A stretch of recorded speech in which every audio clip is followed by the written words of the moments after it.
En los días de Moisés, cuando el pueblo de Israel aún peregrinaba por el desierto rumbo a la tierra prometida, se produjo un episodio aterrador que muchos hoy prefieren ignorar. Un grupo dentro del mismo pueblo elegido decidió rebelarse contra la autoridad establecida por Dios. No eran paganos, no eran cananeos ni egipcios, eran hebreos, descendientes de Abraham, que estaban presenciando milagros diariamente. Aún así, se atrevieron a desafiar a Moisés, el siervo elegido por Dios. Esta historia está en el libro de Números, capítulo 16, y se conoce como la rebelión de Coré, Datán y Abiram. Coré, un levita, junto con otros 2 líderes y más de 250 hombres de renombre, se rebelaron diciendo: «Basta ya de ustedes, toda la comunidad, todos son santos, y el Señor está con ellos. ¿Por qué entonces se levantan ustedes por encima de la asamblea del Señor?». En Números 16:3. Es decir, argumentaban que no hacía falta obedecer a Moisés ni a Aarón, que todos podían tener acceso directo a Dios sin necesidad de una jerarquía, sin mediaciones, sin sacerdotes. ¿Te suena familiar esta retórica? Es exactamente la misma que repiten muchos miembros de las 55,000 sectas actuales. No necesito iglesia, no necesito sacerdote, Dios me guía directamente. Todos somos iguales ante Dios, no hay autoridad humana.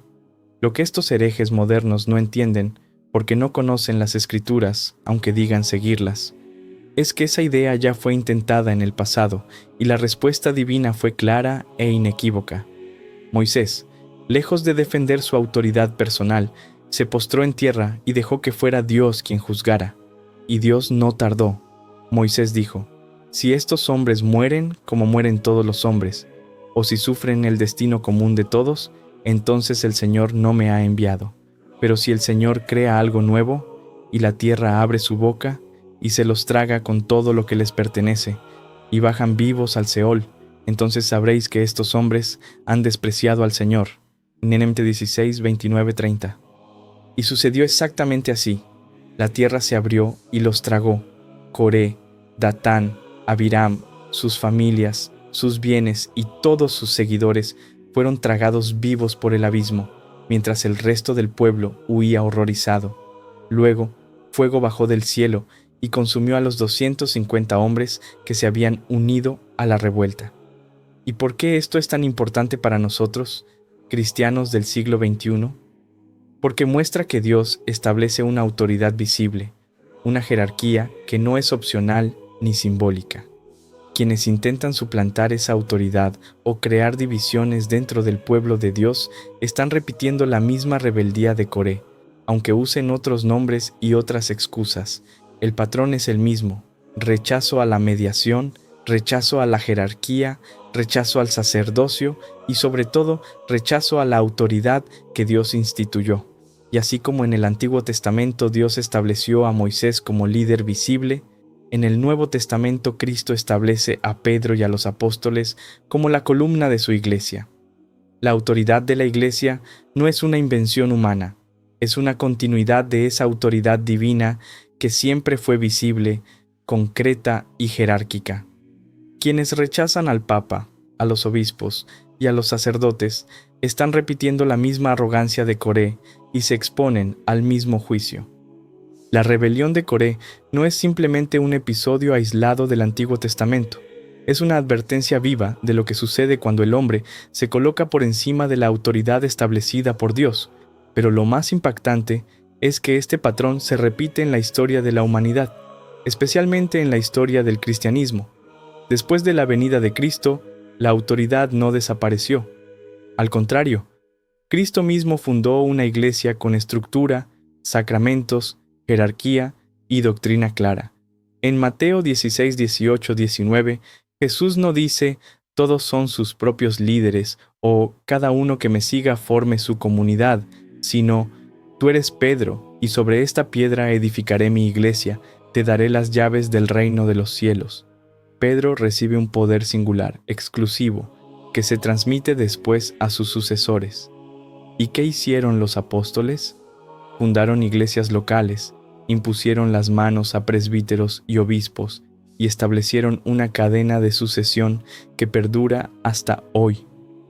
Esta es la sucesión apostólica, un concepto que los primeros cristianos conocían y defendían con firmeza. San Ireneo, en el siglo II, decía que si uno quería conocer la verdad, debía recurrir a aquellas iglesias fundadas por los apóstoles y que conservaran su sucesión legítima, especialmente la Iglesia de Roma, con la cual, dice, todas las demás iglesias deben estar de acuerdo por causa de su autoridad preeminente. Adversus Aereses 3,2. Y aquí volvemos a la conexión con Coré. Los protestantes modernos y sus 55.000 divisiones hacen exactamente lo que Coré hizo.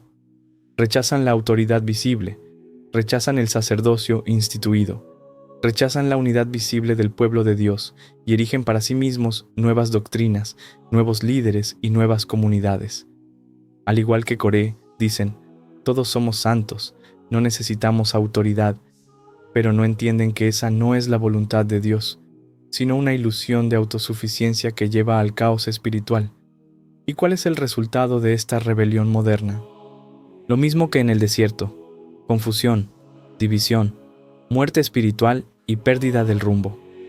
¿Cómo puede ser la verdad algo que se fragmenta en miles de versos? ¿Cómo puede venir del Espíritu Santo una multiplicidad de doctrinas contradictorias? La Iglesia Católica, en cambio, ha mantenido intacta su estructura, su doctrina, sus sacramentos y su autoridad por más de 2000 años. Su linaje espiritual es continuo y trazable hasta los apóstoles, sin interrupción. Cuando el Papa habla en unión con el colegio episcopal, no lo hace por opinión personal, lo hace como sucesor de Pedro con autoridad divina bajo la promesa de Cristo. El que a vosotros escucha, a mí me escucha. Lucas 10:16. Los que rechazan esa autoridad repiten la historia de Coré, y aunque hoy el suelo no se abra literalmente bajo sus pies, el peligro es aún más grave. Es el de perder el alma, alejándose de la única barca de salvación, la Iglesia fundada por Cristo. La desobediencia en nombre de una supuesta libertad espiritual es la estrategia más antigua del enemigo. Seréis como dioses, dijo la serpiente a Eva, y hoy sigue diciendo, no necesitas iglesia, tú decides lo que es verdad. Pero Dios no cambia. Y como en los días de Moisés, Él sigue defendiendo su autoridad contra los que quieren suplantarla. Lo más impactante de toda esta historia es que muchos hoy se atreven a repetir el pecado de Coré con la Biblia en la mano, pero con el corazón lleno de orgullo. Dicen seguir a Cristo, pero rechazan la iglesia que Él mismo fundó. Dicen amar la verdad, pero viven en estructuras que cambian la verdad cada año, dependiendo del pastor, del país o de la moda teológica del momento. Cristo no fundó una religión emocional, fragmentada, subjetiva. Fundó una iglesia concreta, visible, jerárquica, sacramental y universal. Y no solo eso, le dio autoridad real. Jesús no dijo a Pedro, haz lo que quieras, sino, apacienta mis ovejas. JN 21:17, confirma a tus hermanos. Levítico 22:32. Esto no es poesía, es mandato. E é uma misión que continúa viva até hoje en la Iglesia Católica. Los que rechazan esta iglesia por preferir doctrinas cómodas, liturgias espectaculares o libertades morales disfrazadas de espiritualidad, deben hacer un serio examen de conciencia. ¿Estás realmente siguiendo a Cristo o estás siguiendo tu propio reflejo disfrazado de Jesús? ¿Estás buscando la verdad o simplemente te has rodeado de ideas que no te incomoden? La rebelión espiritual no es libertad, es desobediencia. Y la desobediencia no lleva a la madurez de la fe, sino a su descomposición. Quienes hoy viven creando divisiones, nuevas iglesias, nuevas interpretaciones, nuevos dogmas particulares, están caminando por la misma senda de Coré.